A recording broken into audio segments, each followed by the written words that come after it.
All right, I guess this is where I say something smart so that people on YouTube think that we're doing awesome stuff here.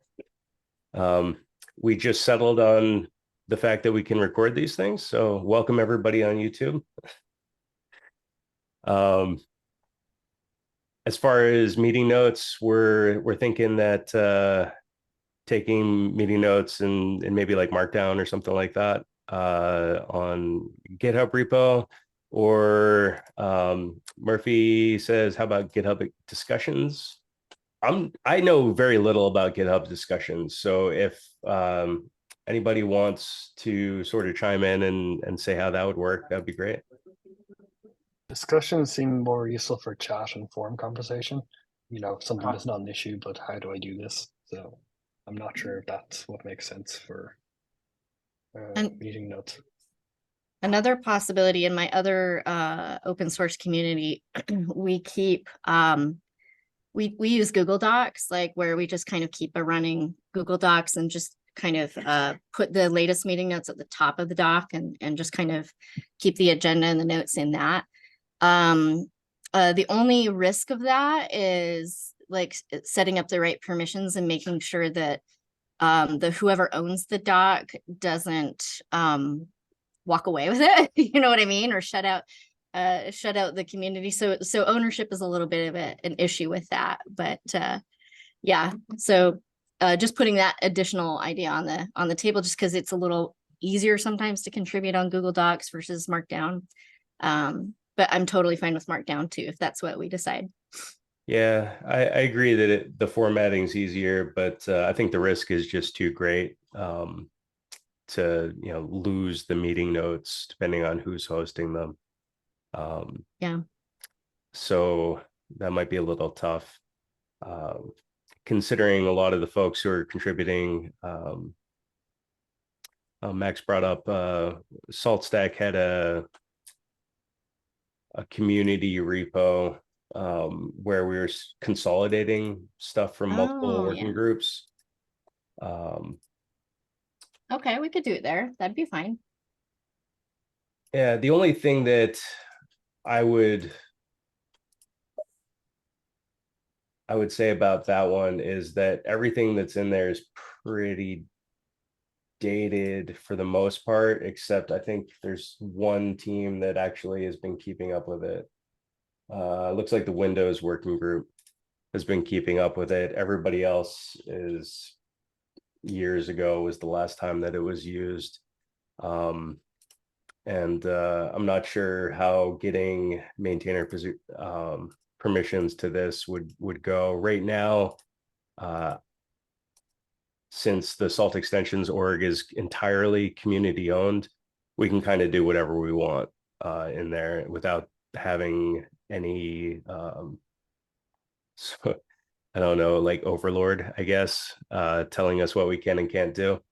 So if we do want to keep it in a repository, I would probably say that keeping it in the Salt Extensions org is better than putting it in the legacy Salt Stack org. But that's just my opinion. Sounds like Gary agrees. Oh, go ahead, Murphy. If we do put in the Salts extensions org, I favor adding a directory like working group and meeting notes. The way that the Windows, I'm just looking at it, it's like each meeting's notes are there in Markdown, so that you can go straight, easily see which meeting is the latest, etc. Yeah, I think that's a great idea. I like the way it's organized. It's Windows, which isn't my favorite, but it's Shane organizing it, so got to give kudos to Shane. Absolutely. Sounds good to me. Who should so what is the action that needs to be taken and who needs to do that? Like, does it need to be a core team member or is it an action that anybody could take? So I can create the repository in the Salt Extensions org.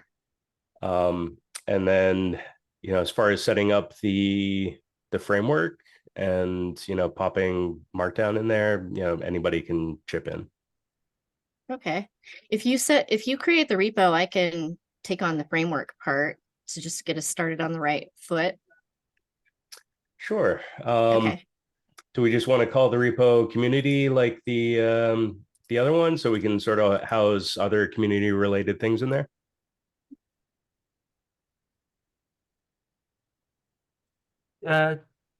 Yeah, I mean, leaving it open so that some people on extension could put their working group meetings for that extension. I'm just like Sol extension Helm, if there was an ability to have, if they were having a get together to discuss that specific extension, that they have a place to stick their meeting notes to.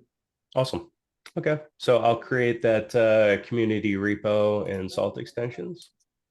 Cool. And then just ping me when that's set up, and I'll add today's meeting notes and set it up in general. So okay. Will do. Awesome. So it sounds like we settled on recording the meetings and taking some good meeting notes, putting them in a repository called community and Salt extensions. Are there any other sort of foundational rules or things that we want to mention or talk about? Does anybody have anything else that sort of falls into those same lines? I actually do. It's heavily related to code that we bring into this specific shared working group. Sure. So when we publish packages to PyPy, I want to make sure that we don't end up with abandoned package names, because I can already see the hell that that's going to cause. So making sure that we have a process around, if a package name is made in PyPy, that a certain amount of contributors are granted access to that package so that it can be published and updated if that maintainer disappears or whatever in future.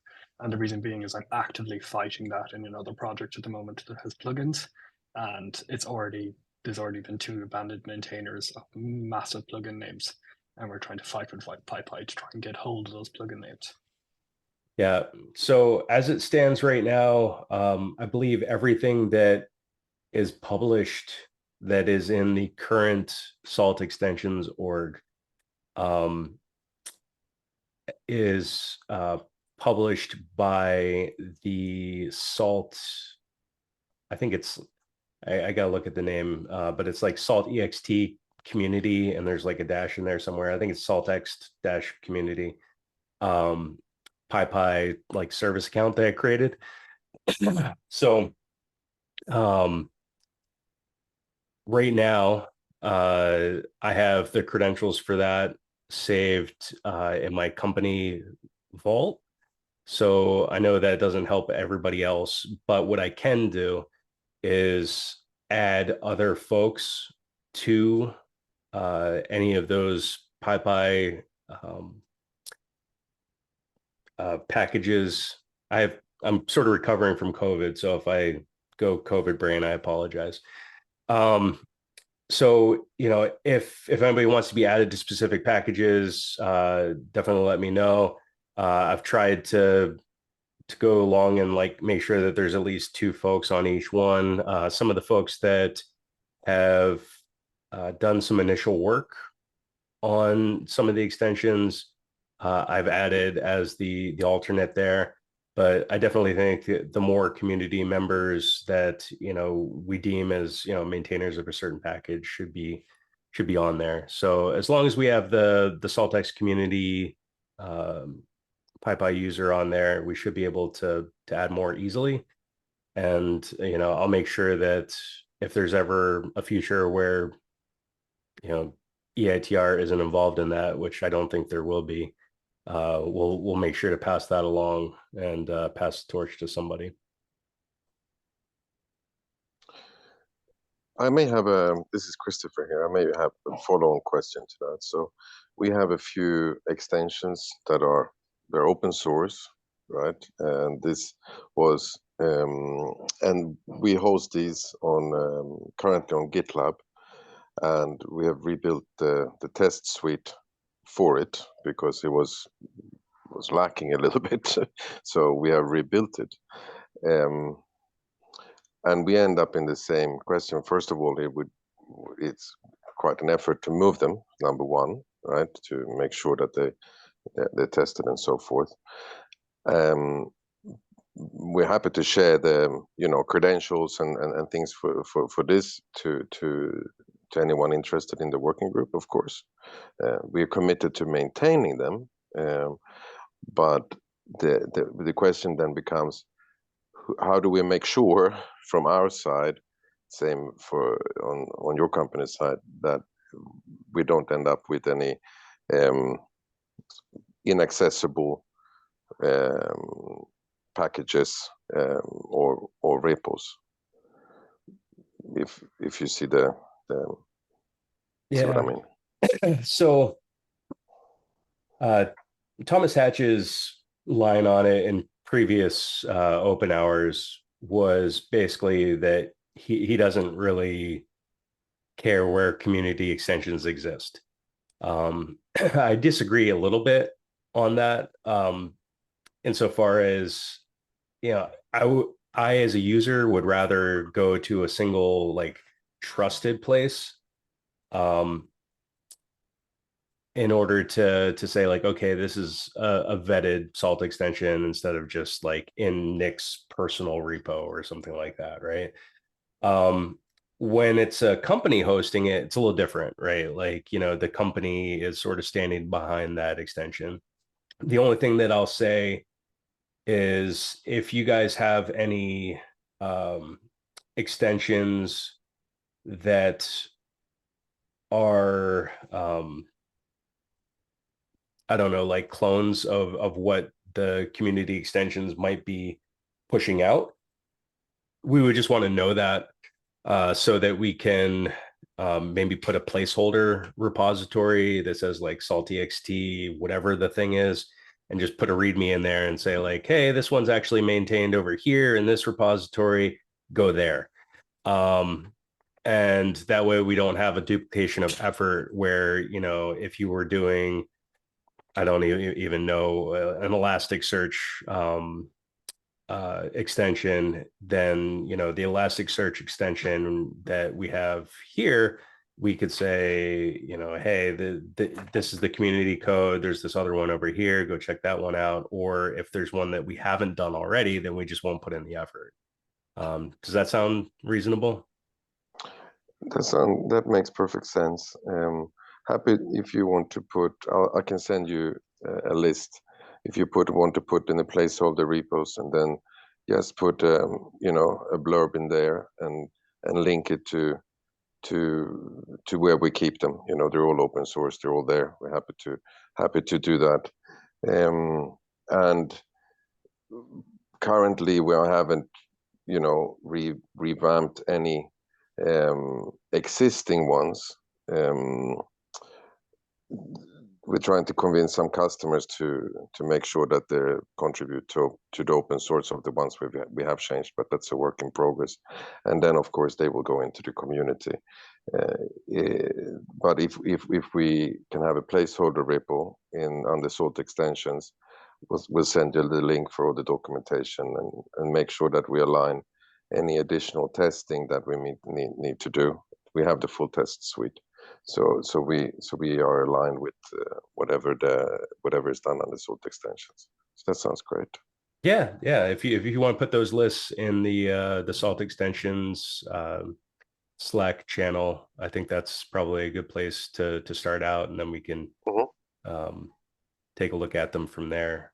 Sort of feeding off of that as well. One of the major items for this meeting is sort of taking a look through the list of modules that were released in order to determine whether or not, you know, we disagree with any of the ones that they say should live in certain areas. Has anybody taken a look at that list? Does anybody have any initial concerns? Sorry, quick thing before we zoom on to the next agenda item, just to close out the previous one. I really like all of the suggestions that people made, and I want to just mention that I'll be okay with taking an additional action item when we're setting up the framework for the meeting notes. Maybe setting up a skeleton README where we can start adding some of these kind of like suggestions and policies for how we work, like how ensuring that we have you know, in a wide enough, but you know, like the right size of PyPy permissions and access to the repos, and how to handle this kind of situation where a company is going to maintain an extension. So I've taken some pretty good notes, and I'll make sure that that gets captured in the initial README file, and we'll build that out over time. So yeah, just wanted to close that out before we move on to the next topic. So Thanks, Lisa. Keep me honest. yep. Oh, Max, were you going to say something? I would like to add something basically. So I think there are multiple dimensions we are discussing here. One is the like maintainer rights, who can access, who can publish the packages. But the second dimension is basically extension discovery. And for extension discovery, there is an existing website called extensions.selfproject.io, which is not being updated. And so, like, if we have some common discovery point, whether it's a GitHub organization where some extensions could be mirrored if they are maintained, for example, on GitLab, or it's some index site, or it's something like djangopackages.com, which is like really good. So we can think about it. Yeah, I definitely agree that something like that would be super useful. Unfortunately, Broadcom has basically said that they aren't going to put any resources forward in order to make something like that happen. Tom brought up in an open hour that, you know, PyPy is there and you can search for salt. So that's the Yeah, but there are many questions beside finding extensions. I'm sorry, I didn't catch that. Basically, people when you want to judge whether this extension is maintained or not, whether it's popular, the download counts, like maybe some user reviews, I don't know. Like the extension is one thing is to find it. Second thing is how to install it, where to find its README or documentation, and it's all related to like how easy it's for user to find and get to the primary source or where extension is hosted, and also to what is the best place to file an issue, because with all this code being dispersed across many repos, it's not clear like where do I ever file a specific issue, what is the part of the code which is responsible for this particular error. If I may, I think this is a really big topic. It's a very important topic, of course.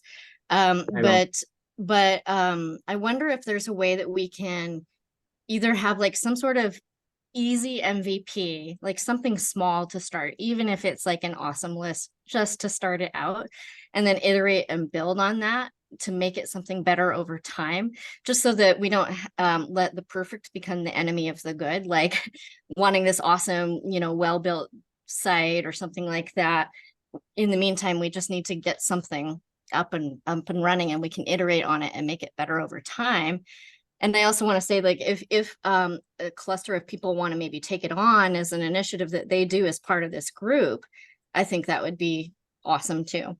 So Yeah, I think that, you know, getting something out there early is kind of easy, right? It's not going to be perfect, but like Elisa said, if we had like an awesome repo and just, you know, started putting stuff in a README that maybe doesn't live in the community, placeholder repos that point at other like well-known entities is another option. As far as putting in issues and not really knowing where to go, we enable discussions on the org so that folks can sort of just like put something out there and say, hey, I'm lost, I don't know what to do, can somebody point me in the right direction? I think like some combination of those tools that are available in GitHub, in the org that we're working out of, will have to be sort of like the first initial step. And then, you know, it would be awesome to have something better, right? Like a legit website that gives us a lot more visibility into, oh, this one's has this many downloads or something like that, so that folks can sort of figure out, oh, this one is the best one to use for my specific use case or something like that. I think a README within the community repo would be sufficient for start. I didn't catch the beginning of that. What within the community? A README, README? yeah, in the community repo would be sufficient for the beginning. Yeah, so let me share, I guess, real quick. So we have the salt extensions org. There is a README attached to that. If you have any modifications that you want to make to this, I just sort of stubbed it out with some really basic things. So happy to take pull requests on anything that's in here. I believe this is the .github repo. So if you want to come in and fork this off and make any changes to the README, that's where it is. So that can definitely poke people in the right spots. And then we have discussions over here. We can create additional categories or whatever we want in order to hold different ideas or anything. So if there's any modifications to this list, definitely let me know. We'll create the community repo that we can house meeting notes, and maybe other things are a good fit there. And I can create an awesome repo, and we can maybe hold a list there if it makes sense. Are there any other near-term things that seem like a good idea?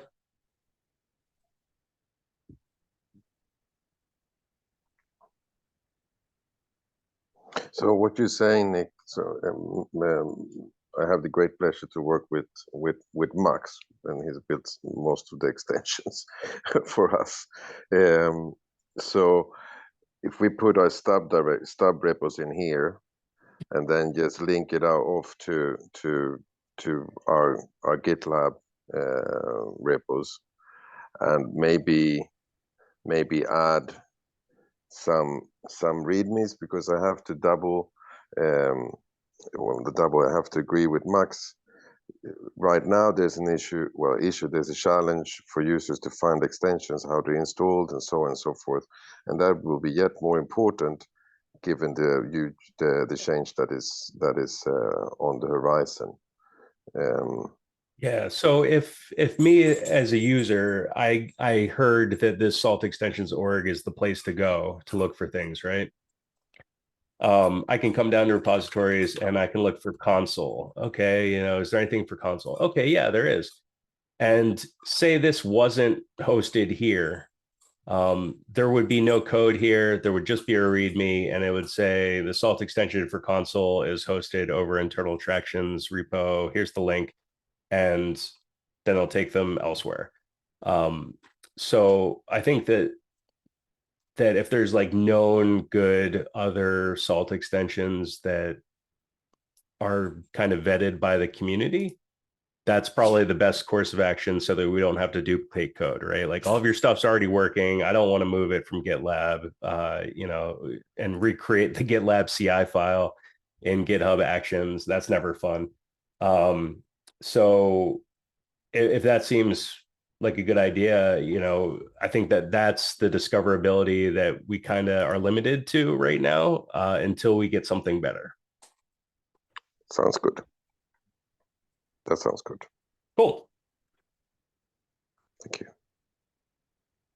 I guess the big thing just coming out of today is there focus on getting the code out, because that's obviously the main piece. So migrating the existing code and getting those repos built out. Yeah. So I think that the initial push is to just get the as is code into repositories and cut a 1.0 that effectively is whatever is in salt right now. and get that published to PyPy so that nobody's sort of left out in the cold when 3008 hits. I So, apologize in if the there's meantime, background how noise does that because my work? dogs are fighting. So how does it work if, we decide to pull the module out right now, but there's going to be 3007 release, and now say someone does an upstream bug fix in 3007? How are we going to know that, or how are we going to keep an eye on changes? Because So if we are just doing cut, if it's not actually being removed on the other side, we can't really change our copy because otherwise trying to diff it and bring in any upstream changes that could happen in 3007 could be an issue. that seems like something that we're going to have to probably ask the core team to answer. Murphy, I don't know if you have a specific way forward on that, but the way that we were initially planning on doing it, before there was this, okay, we're not deprecating anything, we're just pulling it out in 3008, it's going to be gone. So until it's actually gone and pulled from repo, people can make changes to it, right? So like things are going to exist in 3007. If they make, bug fix makes it into 3007.1 to whatever, we're not necessarily going to be tracking that. What we were planning on doing was having deprecation messages and everything that was going to be pulled out. And that way people sort of know when they go into the code, like, oh, this isn't going to live here anymore. That's how it worked with Azure, which was the first thing that got yanked. But Murphy, do you have any ideas on how that's going to go down exactly, and like how we can prevent fixes from going in? I don't, but I'm going to raise it. We have a internal stand-up meeting 10 o'clock today. So I'll raise that as an issue because the great migration, there's going to be a lot. Yeah, absolutely. My feeling is there's not going to be too much going into 3007 because the focus is going to be on 3008 and getting the extensions out and stuff. So, but it is going to be an issue not only for you guys, but for us as well with the extensions that the core team still maintains. So maybe I guess Pedro, I guess one example is that. Sorry. No, go ahead. No, I guess one example would be to just, as soon as a piece of code has been migrated to an extension, to just every issue related to that module or that state, etc., should just be commented on and closed out and say use the extension now, because the extensions can still be installed over, right? And they will replace the existing. So I guess that's one potential way of dealing with it. Yeah. Yes. When we were doing like onesie, twosie, module to extension migrations, I was going through and doing that for PRs and issues that I found. But it's definitely going to be a big task en masse because there's a lot of things moving. So I'm not sure the best way to do that. Yeah, if the extension hasn't been released, but it's still under development, that might be an issue because you might not know who's developing what yet because they only just started working on it. But yeah, it's going to be an issue for the core team as well. So I'll raise it in our stand-up, and maybe it has already been thought of, and I just don't know about it. Awesome, thank you. I believe there are two kinds of extensions. The first one will be maintained by core team, and I think they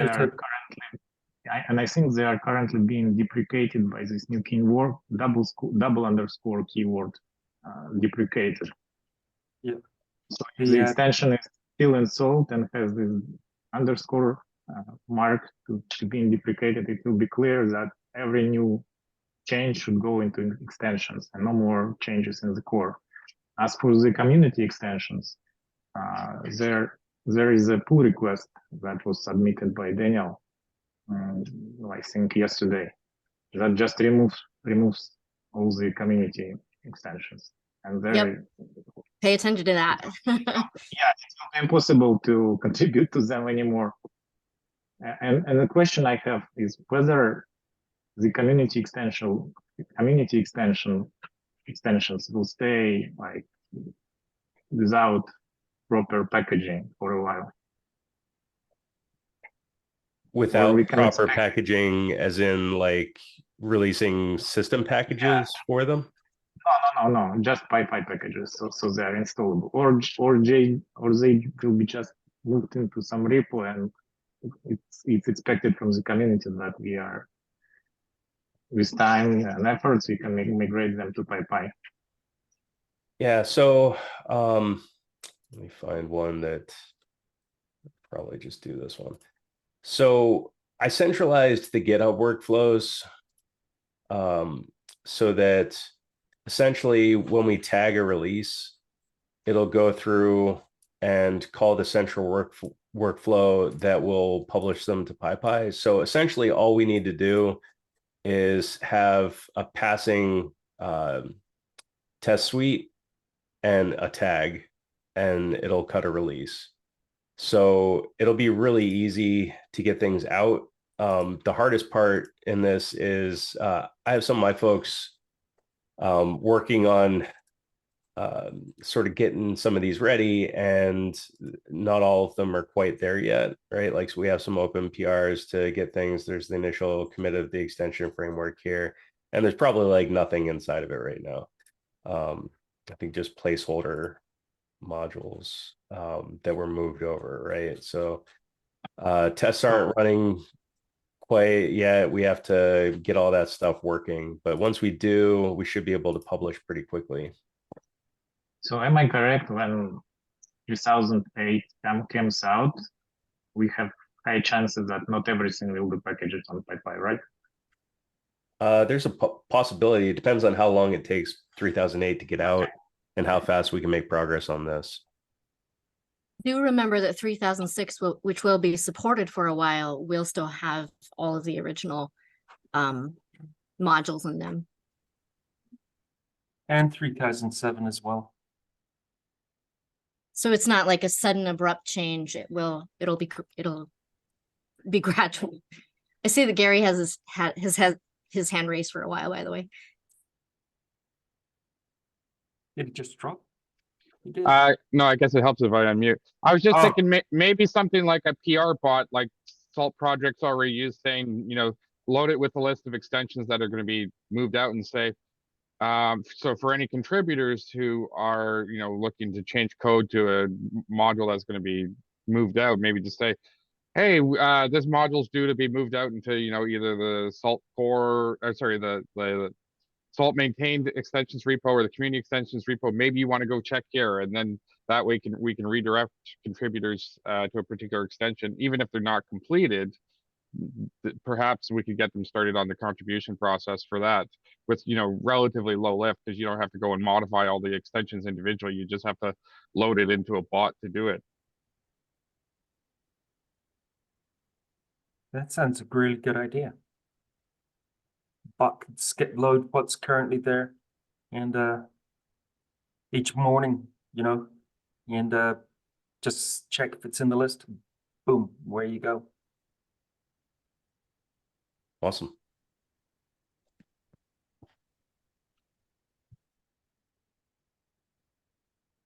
So we covered a lot of good ground there, I think. We had started down the road of kind of looking at the, let's see, great module migration repo, and kind of where things fit.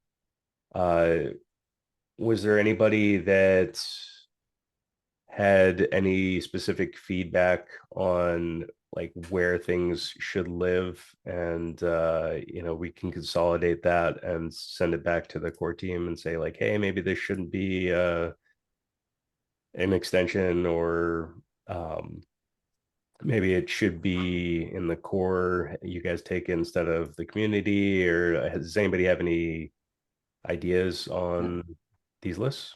Those lists aren't perfect, so any input would be more than welcome. I left some feedback on the pull request I posted. Yeah.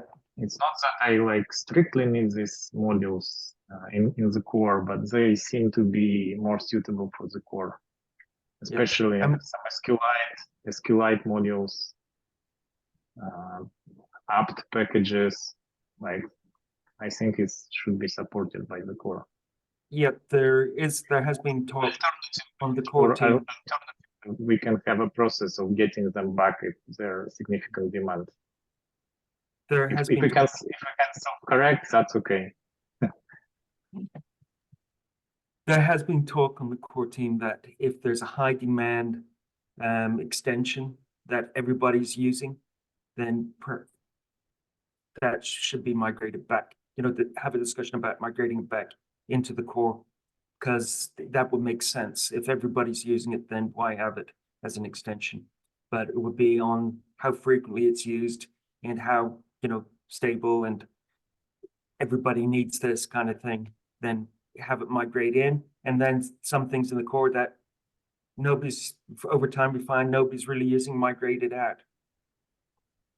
So yeah, that's we've been thinking about that depending on usage, things could move around. David, am I correct? I was going to say, and the same applies to the core extension modules. There could be some in there that we find nobody's really using, and then move them out to the community as well. So things are flexible as to where things go over time. The initial lists, it'd be great to get as much feedback as possible, because nothing's perfect. David, and I'm sure once we start implementing, I'm sure we'll find things we missed as well. Sorry, Aaron. Thanks. No problems. David, am I correct that FreeBSD and other BSD systems are no longer in the core? The problem with the FreeBSD is Kirill was the maintainer for it, and all of us are Linux weenies. Okay. So if we got somebody who was FreeBSD advocate, you had to be back in. That's why it was there being maintained really well, because we had somebody on the team that was doing a great job. But Kirill is still doing FreeBSD builds back in Austria. So it's just a case of resources, really, and knowledge.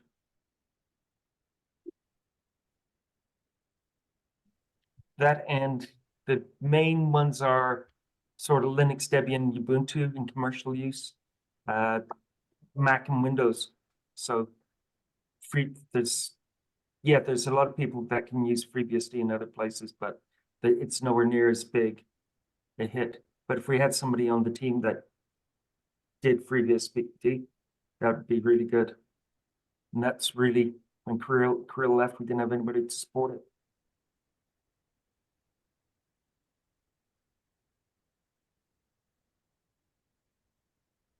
Do we have any intentions of enforcing any particular licensing for repos hosted in the Salt Stack extension orgs?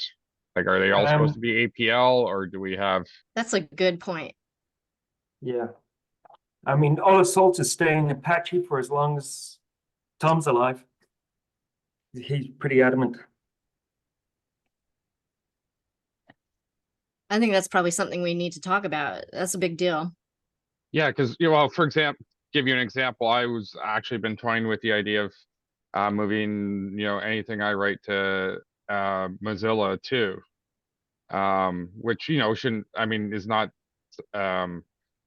shouldn't be a problem for most people, I assume. But obviously, if you're talking about maybe the possibility of moving extensions in and out of Salt, I mean, obviously, I suspect the answer would probably be it will never get moved into Salt if it's not Apache.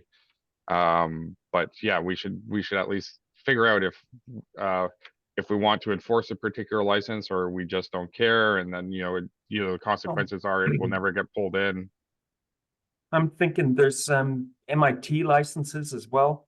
So, if it's something that's kind of like Apache compatible, open source compatible, can't speak for Tom, but I think that probably would be okay. We could maybe make a list of approved open source licenses. I would feel strongly about keeping it open source. Yeah. Personally, I just think it would be a step backwards to not have them be open source licenses, but I don't think I'm super particular on the license flavor as long as it is flexible to meet our community's needs. But I mean, realistically, anything that was written under Apache 2 would have to stay Apache 2 in the extension, otherwise it'd be breaking the previous license by changing it. Yeah, no, I'm thinking more like net new modules, right? Like whether we want to enforce, whether we want to enforce a particular license for anything. Obviously, anyone can just host their repo anywhere else. But the question is whether we want to enforce a particular license for extensions hosted in the Salt extensions org, or whether we just leave it up to the author, assuming it's open source. And then, it just may mean if it doesn't have an appropriate license, even if it becomes really popular, it may never get pulled in. I would argue that keeping everything in the Salt extensions org the same license would be best, just for portability. Like if it wanted to become core maintained at some point or go into the core or whatever, like if that's an option, creating things with different licenses makes things really difficult when you're trying to. I think, can I say something? I just think the idea, we had to deal with a lot of licensing as far as our dependencies that we package into Salt when we package. And now that some of our core modules are going to become, they're going to become core supported Salt extensions, they're going to be like they're bundled in. And so if anything is ever going to be bundled in to a Salt package, even though it might be community maintained, it's got to have that license. If that makes sense. Yeah. To add to what Shane said, given that a lot of the code that's kept getting pulled out of core Salt into either core extension or a community extension, it was originally written with Apache 2 license. So I'm betting that's got to stay that way. You might add additional licenses to it, but if it was already written with Apache 2, we probably have to preserve that. Yeah, no, I'm not thinking current. I would, Yeah, my assumption would be anything being pulled, like anything that came out as Salt code base today would have to stay Apache. Something brand new. Something brand new, yeah.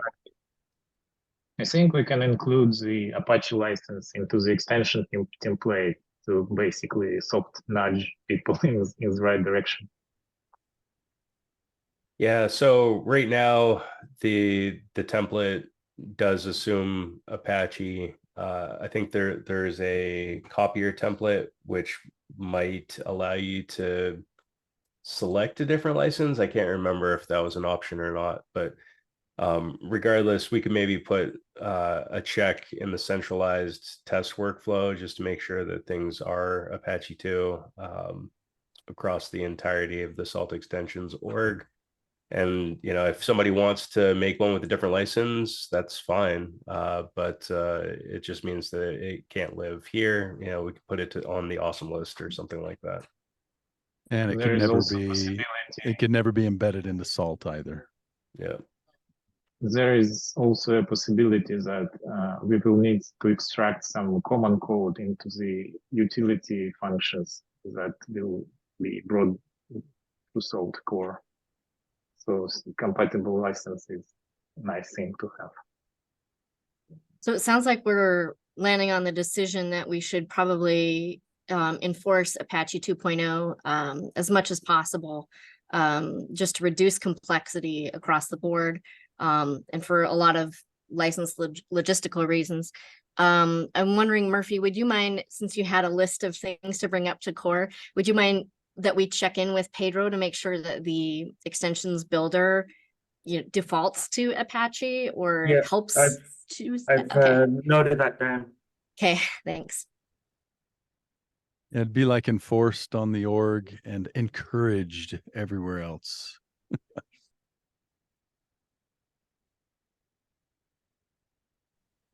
We're about getting to time, Nick, if we want to have final thoughts or next Yeah. steps. Definitely had a lot of great discussion today. I don't think that we're going to be able to cover everything that we want to. There's definitely stuff that was on the agenda that we just don't have time to get through. So we're going to have to circle back on that in 2 weeks. As far as final thoughts, I'm still sharing here so you can see that we have an extension migration project that Gareth had created a little while ago. And so this is kind of the initial cut of maybe checking to see which community extensions are in what process, right? Like, some of these are in progress, moving over. Some of them are completed, and that means that they should be published on PyPy at this point. So definitely check this out. If you want to get involved, come take a look at this to-do list and maybe grab something that that is on your important list. But other than that, definitely come check out the org, get involved in some discussions here or the Salt Extensions channel on Slack, and we can talk through some other things potentially in between now and our next meeting, which is 2 weeks from now.